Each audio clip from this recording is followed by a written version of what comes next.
नोंथांमोननिसिमबो खुलुमनाय बावो दिनैनि बे बेलायाव आं होनगोन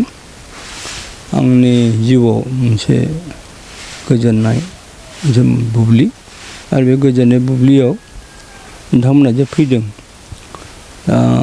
बुंनो गोनांथ' अनेक दङ गोबां दङ अब्लाबो समथ' आंखाल जाहैबाय नालाय जिखिनि नोंथांमोना इस्सा खालामदों सोंनो बेखिनिखौ आं नायनोसै माबायदि बुंलांनो हायो सारनि जि माने सुंद' सल'नि जि बिजाब बे बिजाबनि थाखाय सारा बेबायदिनो बान्था मोनगोन होननानै गोसोआव माब्लाबा सानखांदोंमोन बेथ' आंनि साननायजोंथ' जायाना आंनि साननायजों गासिबो जाजोबा सोरनिबा साननायजों जाया जिहेतु लिरबाय थायोमोन थाखोबानिफ्राय बेबादि लिरबोबाय थादों आरो लिरै लिरै दिनै बे पर्यायाव मोनफैदों बेनि सिगां आं बान्थाथ' गोबां मोनबाय बर' साहित्य सभानिफ्राय मोनदों 95आव एबसुनिफ्राय मोनदों बेनिफ्राय राइटार्स एकाडेमिनिफ्राय मोनदों थ' आसाम गभर्नमेन्टनिफ्राय मोनदों बिदिनो गुबुन गुबुन बान्था होनोब्ला मोननाया मोनदों खिन्थु अब्लाबो साहित्य एकाडेमि बान्थाखौ मोनाखैमोन दा मोनबाय बेनो खुसि आरो सारमोननि बै समावथ' जिहेतु बर' बिजों गैयामोन जेब्ला जोनोम जाबाय 1955आव जोनोम जानायनिफ्राय बै समावथ' हारसा मिडियामजोंसो फरायनो गोनां जादों औ असमिया मिडियामजों फरायदों अब्लाबो माने गोबां जों नुबाय हारसाजों लोगोसे बर'जोंबो माने पेरेलाल बा समानै गोबां माने रायथाइफोरखौ माने लिरबोबाय थादों दिनैसिम आरो लिरनाय थाद'नाय गैयै हिसाबै नोंथाङा जिहेतु खालामदों दा बे बेलायाव माब्लाबा बेबायदि एसे सानखांनाय फैयो नामा जे लिरनानै मा जानो बेबायदि मोनसे सानखांनाय फैयो असमियाखौथ' आं बै समाव लिरबाय होनना बुंदों क्लास 5निफ्रायनो आरम्भ खालामदों लिरनानै गुबुन गुबुन खबर कागज बा गुबुन गुबुन लाइसिफ्रावबो होदों नुजादों रंजानाय मोन्दों गोजोननाय मोन्दों गावनि क्रिएसन गावनि जिथु सोरजि बेखौ मालायनोबो फरायनो होनानै एसे रंजानाय गोजोननाय मोनो दा खोथाया जाबाय बर'खौ जेब्लानाखि आं आरम्भ खालामनो नाजादोंमोन आंहा एसे असुबिदा दंमोन बेक्तिगतभाबै बोधय बियो अकल आंनिल' नङा जोंनि बे दरं जिल्लायाव थानाय जेसेबां बर'फोर दङ बिथांमोननि गेजेराव बे असुबिदा फैयो मानो होनब्ला जोंनि जिथु सोलिबाय थानाय जिथु गामिनिफ्राय जिथु आरम्भ खालामनानै जों जा बर' रावखौ रायलायो बे रावा बयजोंबो बुजिजानायबो नङा आरो बेनिफ्राय गनाय जानायबो नङा जेब्लानाखि स्कुलाव बिजोंखौ सोबाय बर' बिजोंखौ अब्लानो जों मिथिदों जोंनि सोदोब जोंनि राव बाथ्रा बेफोरो बहुतखिनि फाराग लिखित'बा लिरनाय भाषादों बेखै लिरनाय भाषा बै समाव जों नुदों जे गवालपारा साइडनि बै समनि गवालपारा बिथांमोननि जिथु रायलायनाय बिथांमोननि जिथु डायलग बेफोरखौ आरो सोनाय जादोंमोन अब्लाबो नाजानायबाय माने आं बोधय क्लास 10 मेट्रिक होनायनि सिगां नाजाबाय बर'जों लिरनो आरो होमबाना आं नैबे मोनसे बिजाब लिरदोंमोन सल'मा मन्जुबाला देबि आरो बेखौ लिरनानै आंनि लोगोफोरनो दिन्थिबाय सानै लोगो आं गोसोखांगोन बे बिजाबखौ लिरनायाव आंनि सोदोबफोरखौ एसे सोलायना होदों सासे जाबाय भद्रेश्वर बसुमतारी दाबो दङ बिथाङा आंनि लोगो आरो सासे जाबाय प्रभात बसुमतारी बिथाङाबो दाबो दङ दा बिथां सानैनो दिन्थिनायनि उनाव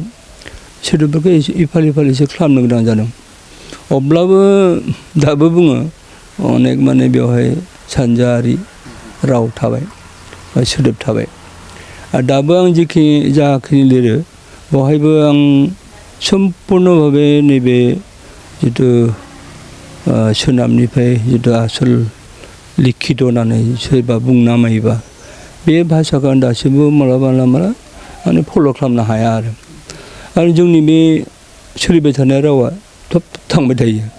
ओंखायनो बे बेलायाव आं माने खस्थ' मोनदों खस्थ'नि गेजेरजोंबो लिरबाय आरो बे लिरनानै 그 आरम्भ खालामनानै आं साननाय बै समाव असमियाव लिरबाय थाबाय बा गोबां आर्टिकेल लिरना मोनसे समावनो क्लास 10 थाबा आं केसबो होजादों सल'जोंसो लिरनानै असमिया दुर्निति होननानै सल'जोंसो लिरबाय केस होबाय थ' जेब्ला माबाया आदालताव गसंहैबाय थ' माइनर गथ' बेखौ बिदि माबा गैया दरखार गैया बिदि होननानै हैना लोगो लोगोनो ओमफ्राय खालास होबाय आरो केस होनाय मानसियाथ' बिराद गेदेर मानसिमोन जिहेतु जिउ सफरनि दाखोन बे मोनसे आनकमन आरो बेयाव मोनबेसे माने सल'फोरखौ लानानै नोंथांमोनखौ जथाय खालामो साननाया आनकमनब्ला एसे बेनि डिमान्डआ बारियो आंनि मिथिनायाव आरो आनकमन जिनिसखौ जेब्लानाखि नोङो आखाइजों बानायगोन जिखुनु बुस्थु होमबाना बेखौ मानसिफोरनि नोजोराव बा मानसिफोरनि माबायाव एसे नाङो आरो दा नोंथाङा जुदि आनकमन होननानै बुंबायबा निसय नोंथाङा फरायबाय होनदां दा माखौबा मबेखौबा आनकमन होनदों आं बुजिला अब्लाबो आंनिफ्राय आरो आनकमन कमन बेबायदि धरननि लिरनायाव सोरबाया बुंब्लाबो आंनि फारसेनिफ्राय आसलते बर' जिथु थुनलाइनि जिथु दाहार गोदोनिफ्राय सोलिबाय थादों बै समनि इसान मोसाहारि मोननिफ्राय जिथु सोलिबाय थादों खन्थाइयानो जा रायथाइयानो जा बा सल' सुंद' सल'आनो जा सल'मायानो जा बे लासै एसे बेलेग गुबुन जाबोबाय थादों आरो फैयै जों ओरैबायदि मोनसे अबस्थायाव मोनफैबाय जोंनि बर' राव थुनलाइया गुबुन बर' राव थुनलाइनिख्रुइ गेजेन नङा बा खमजुरि नङा आरो माने जथेस्थ' दावगाबाय जथेस्थ' जों होननांगोन दिनै बर' खन्थाइफोरखौ जुदि फरायोब्ला बै जायफोर माने गुबुन रावारिनि जिफोर खन्थाइ दङ समान जों खारफानो हाबाय सानैसो नामखारिब्ला नामखारि जायैया दुखु मोनगोन ना ओंखायनो नामखारिला आं मुंखौ बुंला खिन्थु अनेक दङ दानि जिथु सेंग्रा सिख्लाफोर दङ अत्यन्त मोजां खन्थाइ लिरो सुंद' सल'आबो बै समनि जोंनि माने बबिनिफ्राय आरम्भ खालामनानै दिनैसिम जा जुनिल दादामोन जायफोर लिरदों बा नीलकमलमोन जिथु लिरदों बा दिनै जायफ्रा लिरबाय थादों आं दायो सानैसो सेंग्राफोरनि नाम बुंनो इच्छा जादोंमोनब्लाबो बुंला सोरबाया नामखारि जायाबा एसे गोसोआव नांगोन ओंखायनो आं सानो दानि जिथु सेंग्रा सिख्लाफोरनि जिथु लिरनाय जथेस्थ' गोजौआव आरो बे लासै गुबुन राव थुनलाइनि सृष्टि बा सोरजिदों समान जों आगान सुरनो हानाया बे जोंनि मोनसे गोग्गाथाव बाथ्रा आरो बेखौ जिखौ खालामबाय बेनि थाखाय आं गिबियावनो बर' थुनलाइ आफादखौ मा होनगोन साबायखर बावहरगोन बेनिफ्राय आं होनगोन बै समनि जि समाव जेबो माने बे रावखौ बाहायनानै बा लिरनानै जेबो माने माबा गैया बे मा होनगोन मुलाम्फा गैया खुनु लाबजनक नङा अब्लाबो बिथांमोना जे बे बाथ्राखौ साननानै बर' राव थुनलाइखौ सोरजिनाय बेलायाव आगान सुरबाय बै अलंबारनिफ्राय बिबार मुगानिफ्राय दा बेफोर खौरांखौ सानोब्ला होनगोन आरो बिथांमोननि अबदानाबो जथेस्थ' दङ बिथांमोननि बिहोमा जथेस्थ' दङ आरो दानि बर' साहित्य सभानि जिथु खामानि बे खामानियावबो जथेस्थ' अबदान दङ लोगोसे नैबे आन्दलननि समाव जों माबा मोनसे थाबथ'नो हागौ जुदि बेयाव थुनलाइ सोरजिदों गुबुन बिथिङाव जों माबा मोनसे हयथ' थाबथाब्लाबो बेनि गेजेरजों जोंहा थुनलाइया एसे आवगायनायनि मोनसे लामाखौ मोन्दों आरो लोगोसे जिथु जाहा सुक्ति मोनथाम जाबाय BSc आरो BTC बेनिफ्राय BTR BTC सुक्तियाव जिथु जों मोनफाबाय एइट सिडुलाव हाबदों भारत संबिजिरनि एइट सिडुलाव हाबनाय माने बे मोनसे गनायजानाय राव भारतनि आरो गनायजानाय राव जानाय लोगो लोगो बेनि हा हुबिदा बेनि जिथु मा होनगोन स्टेन्डार्ड बे बुस्थुआ आलादा जाखायो ओंखायनो बे 2003आव 2003 मायथाइयाव जितु बिटिसि सुक्ति जाबाय बेयाव जितु बेखौ थिसननो हाबाय एसुडलाव थिसनफानो हाबाय बिराद गोदो मोनसे जोंनि देरहासारनाय आरो फैयै फैयै बेखौ जिखिनि खालामनांगौ बायसो बेफोरो गुबुन धरनै आं बुंनो लुबैदों जोंहा मावनो गोनां थालांबाय बर' बिजोंखौ दिनै जों स्कुलाव बाहायबायसो खिन्थु बर' थुनलाइखौ सोरजिनो थाखाय दायो आवगायबोनो हानाय उननि जेनेरेसना एसे आन्दायबोगोन मानो होनब्ला बर' रावखौ बिथांमोना बिजोंखौनो फरायनो मोनासैब्ला बर' थुनलाइखौ माबोरै सोरजिगोन आरो बिनि मुल दाया जाबाय स्कुल फरायसालियाव स्टुडेन्ट गैला बर' बिजोंनि स्कुलफोरा माने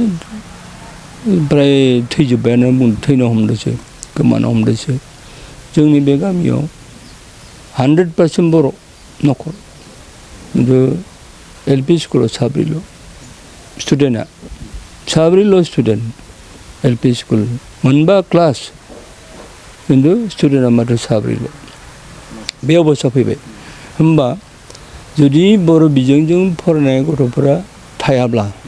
बर' थुनलाइया माबायदि दावगागोन बे मोनसे जोंनि सोंनाय बेजों लोगोसे सारखौ सोंनो लुबैदों जे जिहेतु नोंथांमोना जिहेतु लिरो दा लिरनाय रायथाइ खन्थाइफोरखौ जुदि फरायग्रा मानसि गैयाब्ला बे रावा जेन' मुलुगाव थानाय नङा थांना थानायाथ' गोब्राब जागोन माने दानो दिगदारि दा जों जेसेबां बिजाब दिहुनो हमना लादो मोनसे बिजाब दिहुनोब्ला 50-60 हाजार खरस जायो दा 50-60 हाजार खरस जायोब्ला बे खरसाखौ सोर होबाय थानो जोङो लिरग्रा मानसिया गावनो पाब्लिश खालामनांगौ गावनो खस्थ' खालामनानै लिरनांगौ आरो पाब्लिश खालामनांगौ पाब्लिश खालामनाय माने जों सेबखांनायाव जिखिनि खरस जायो गासैखौबो जों बहन खालामनाय दा बेखौ जों फाननो हायाब्ला रावबो फरायाब्ला बेथ' अट'मेटिक बन्द जागोन दानो जों जथेस्थ' खस्थ' मोनो 100 बिजाब जों फाननो हाया 200 बिजाब जों फाननो हाया 500 बिजाब जों फाननो हाया मोनसे समाव बुंदोंमोन आन्दलननि समाव आं खोनाबाय आरो मालाबा मिनियोमोनबो नंगौना नङा जोंनि बर' सुबुं अनजिमाया 40 लाखनि बारा दङ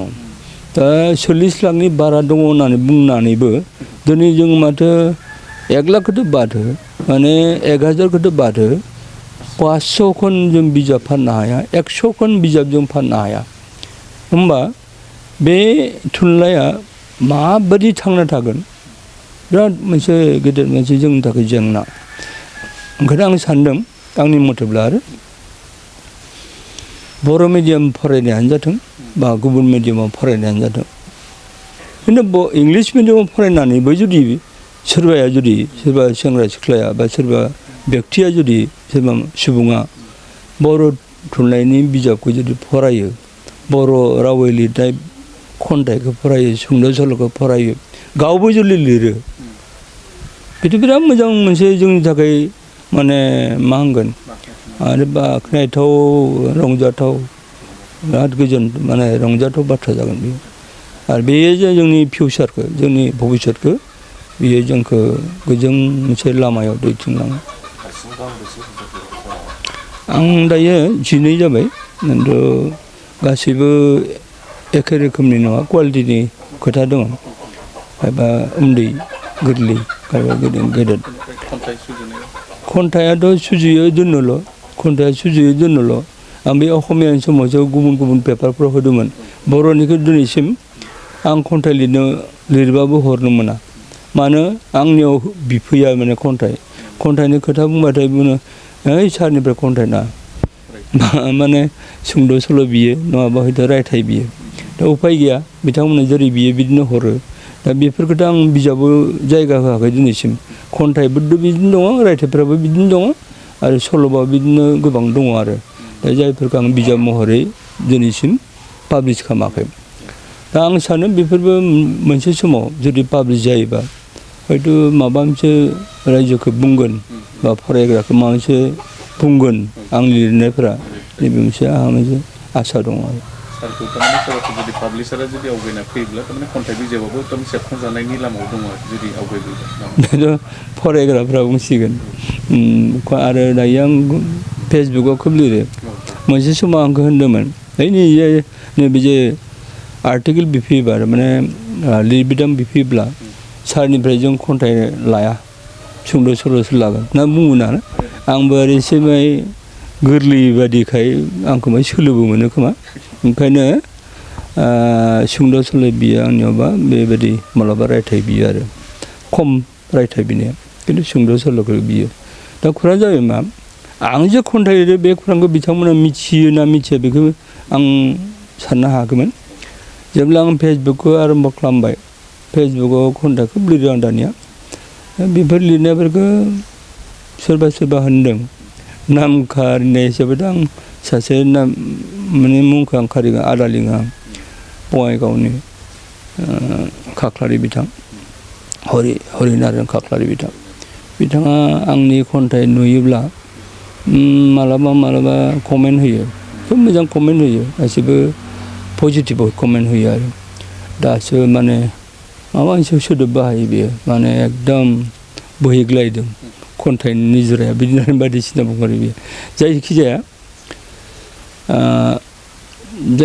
जिखिनि लिरनांगौ बे लिरनायखौ आं थाबथ'वाखै बा बबेबा मोनसे खन्थाइ बा रायथाइ बा दोनथ'नानै सुंद' सल' लिरो बेबो नङा आंहा मोनसे दंबायो बे दा बहैनो आङो गावनि जिउजों सोमोन्दो थानाय एकदम जायखौ होनगोन आं माने कनफिडेन्सियेल एबा आंनि जाथाय गावनि माबाफोरखौ लानानै मोनसे सल'मा लिरनो थिग खालामबाय मालाबानिफ्रायनो बेखौ आरम्भ खालामदों खिन्थु प्रकाश खालामनो बा पाब्लिस खालामनो थाखाय आं इच्ছা खालामाखै दा दसे ओरैनो जेनेबा सारा जिहेतु दायो बिराद बेस्थ'ता थायो बे बेस्थ'ता थानायनि गेजेराव जेनेबा न'आव थायोब्ला बे समखौ बोरैहाय बारहोहरो न'आवथ' आङो बेबायदि ओरैनो थायाखै जिखिनि समाव आंखौ मेल मिटिङाव लिंहरो मेल मिटिङाव थांबाय आरो मेल मिटिंब्ला आं खुनु दिन पलिटिकेल पार्टियाव थाङा बे आंहा मोनसे गोदोनिफ्रायनो एबसुनि मिटिं आरो बेनिफ्राय साहित्य सभानि मिटिं बेनिफ्राय रायजोनि खायफा सामाजिक मिटिंफोराव बा जाहा जि चार्चनि गिर्जानि मिटिं बेफोराव बिबान लायो थाङो दा बेफोर मिटिङाव थांनाय बादे न'आवथ' बिदि जिरायनाय सम आं गाव जिबनाव मोनफेराखै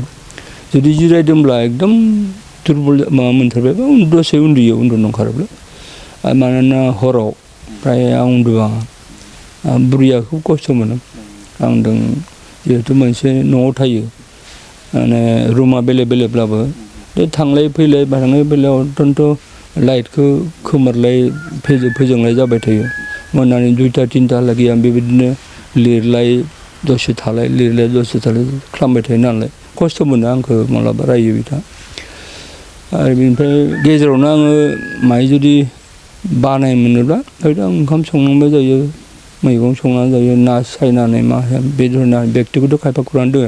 आं दहाय बुंनाया सल'मायाव आं बेफोरखौ बाहायगोन आरो जिफोरखौ खौरांफोरखौ राजुहा खालामालासिनो दोनदों दिनैसिम ओंखायनो सोरजिनाय बे सोरजिनाया दायो उनाव लासै बेबायदि थागोन नाथाय बेथ' आंहा सोलिबाय थादों नालाय सोरजिनायाथ' राफोदनिफ्राय राफोद जाबोनाय बायदिसो मोनदां आंनि जिउआव आं जिखिनि सोरजिबोदों माने फिसा खायफा घटना जाथाय खायफा खौरां बाथ्रा सोरबा जों नांलायनाय सोरबाजों रायलायनाय बा खायफा थासारि नुबाय बा नैबे फेसबुकफोराव खायफा बिभिन्न माबाफोरखौ मोनोना निउसफोरखौ मोनो खायफा मा होनगोन जिखुनु बेयाव जुदि माबा मोनसे सावगारि नुयोबा बे सावगारिफोरनिफ्राय आंहा मालाबा खन्थाइ उजियो मालाबा सुंद' सल' उजियो मालाबा बिदिनो रायथाइ उजियो आरो ओंखायनो लोगो आं बेखौ लिरनो गोनां जायो ओंखायनो इसोरनि बिसा होननानै आरो ओमफ्राय बेयाव जों गथायबाय ओंखायनो जे बे मोनसे जोंनि थाखाय रंजानाय दिन रंजानाय दिन आरो बर दिन होननाय लोगो लोगो माने गेदेर दिन आरो गेदेर दिन ओमफ्राय गोदान बोसोरा जोङो नैबे केलेन्डारनि जिथु गोदान बोसोर बे गोदान बोसोरखौ जों मानियो बिहेखे ख्रिस्टियानफोरा आरो दानिया गुबुनफ्राबो एसे रंजाफायोसै खिन्थु आं होनगोन बोथोर जिथु सोलायनाय बे सोलायनाया जोंनि बेयाव बिहेखे मौसुमनि जिथु माबा खालामो सोलायो बेथ' दायो सोलायनायखौ जों मोननाय नङा नैबे 1 थारिखआव मोनोब्ला जोङो बै समाव मोनगोन जेब्लानोखि बैसाग जायो आरो बे बैसागआव जोंहा मौसुमि जिथु बार बे बारा नैबे माबानिफ्राय सानजानिफ्राय माने सोनाबथिं थाङा जोंहा सोनाबनिफ्राय सानजा थांगोन आरो बे समाव आरो ओंखायनो बे समावनो बारहुंखाबो बै बायदिसिना माने जायो जायफोर दायो नैबे माबायाव रानजोबगोन बिफां लाइफाङा बै समाव बिलाइ गोदान ओंखारगोन ओमफ्राय बिफाङा माने रोदोमफिनगोन आरो नैबे मोनसे सोलायनाय माने माबानि मिथिंगानि बे मिथिंगाया सोलायनाय लोगो लोगो जोंनि जिउ जुनार मानसि माहारि जोंनि गोसो साननाय हनायफ्राबो सोलायगोन आरो ओंखायनो नैबे खौरांखौ जों मालाबा सानो बैसागोखौ जों 1 थारिख बारा गुरुत्त' होयोब्ला गाहाम जायो नामा मालाबा जों गोबांजोंबो बुंजायो अब्लाबो जों नैबे गोदान बोसोर नैबे बडिनि थाखाय जिहेतु जों बेखौ मानिबोबाय थादों बिहेखे ख्रिस्टियानफोरा बयनिसिमबो बे समाव गोदान बोसोर फैनाय लोगो लोगो केलेन्डारनियानो जा जियानो जा बे गोदान बोसोर फैनाय लोगो लोगो माने गोदान गोसोजों जों जाहाथे गासिबो सुबुं समाजाव साफा साफा मोजां व्यक्ति मोजां सुबुं आरो बेनिफ्राय मोजां खोथा गेलेनायनि गेजेरजों गावनि समाजखौ जों दैदेनलांनो हायो आंनि बेखौ दैदेनगिरिफोरखौ खावलायगोन आरो जोंनि गेजेराव जिथु माबाफोर दङब्ला एना एनि भाब साननाय आरो जोंहा जिथु बखाव बखसि खालामनाय जिथु खायफा जोंनियाव फैदों धोरोम लानानैबो जोंहा बे सिन्ताधाराफ्रा फैबाय बेफोरखौ आं खावलायगोन जाहाथे जोंनि गेजेराव आरोबाव खौसेथिया फैयो साननाय हनाय जोंनि गोसोनि गथै परिबेस जिथु थासारि बे जे मोजां मोनसे परिबेस मोनसे थासारि सोमजिहोयो बेखौ आं माबागोन आरो हास्थायगोन बेथ' गथै बुहुमखौनो साग्लोबबायना बेथ' मा बुंनो बिथांमोनखौल' गथ'फोरखौल' बुंनानैथ' लाब गैला बोरायफ्राबो जाबाय बोराय बुरै गासैबो गथ'फोर उन्दै उन्दैयाबो सेंग्रा सिख्लायाबो मबाइलनि जुग नालाय मबाइलाव थाबाय थारमाने टेक्न'लजिनि जुग दायो नैबे इलेक्ट्रनिक मुगानि जुग डिजिटेल मुगानि जुग बे जुगाव थानाय जायफोर दङ जों थांनानै दङ बेजोंनो जों लोब्बा लाखिनायाथ' मा खालामबावनो बेखौथ' आरो बादा होनोबो हाला सोरबाया मबाइलनि थाखायनो जोंनि बर' समाजाव माखासे गाज्रि थासारिफोरा नैबेसो आसोला बुंनो गोनां बेसो दा जों बेखौ नागारनो हालाबा दा बेवहाय जेसेबांखि बुङा मानो मबाइलावबो गाज्रिबो थायोब्ला मोजांबो दङ आरो ओमफ्राय जोङो सिनेमा अनेक नायोमोन